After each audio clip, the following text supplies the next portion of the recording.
Recording by Supriya studio इलाका धमाका अजीत कुमार जी।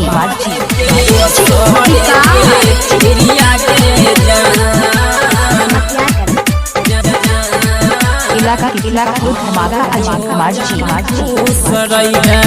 हमारा भुलाई के फेरो लागियाई है हमारा गौआ गे जान जो जान तू सरई है हमारा भुलाई के फेरो लागियाई है हमारा गौआ गे जान तब करे जवा के सुइया ससी बन गेल दोसर के हिरिया के जान पाटल कर जवा के सुइया ससी बन गेल दोसर के हिरिया के जान। रिकॉर्डिंग बाय इलाका धमाका अमर मोबाइल नहरी चौक हनुमान मंदिर के नजदीक।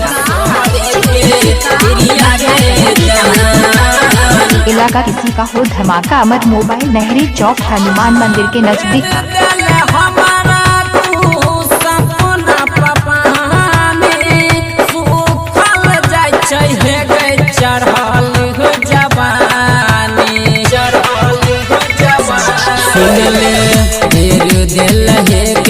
छौरी सपना पपानी सुखल जाय छै हमरो चढ़ल जवानी आइले बहुर के उड़िया गे जान आइले बहुर के उड़िया गे जान हाटल कर जवा के सुइया ससी इलाका धमाका अमर मोबाइल नहरी चौक हनुमान मंदिर के नजदीक।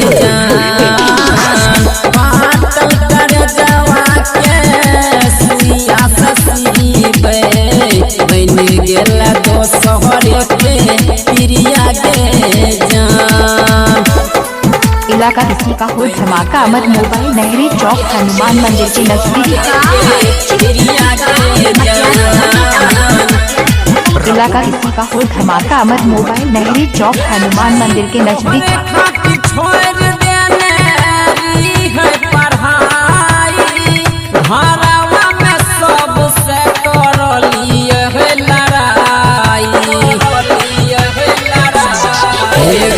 तोहरे खाती छोड़ दिलिए अपन पढ़ाई घरवा में सबसे करलिए लड़ाई तोहरा हम मानैली हो बुढ़िया गे जान तोहरा हम मानैली हो बुढ़िया। इलाका धमाका अमर मोबाइल नहरी चौक हनुमान मंदिर के नजदीक।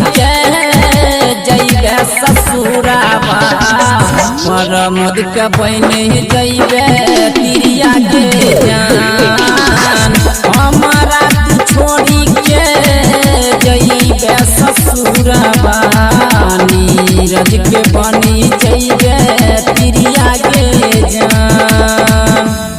मोबाइल बनवाने का है तो अमर जी से संपर्क कीजिए। उसका मोबाइल नंबर है 80 02 96 94 91।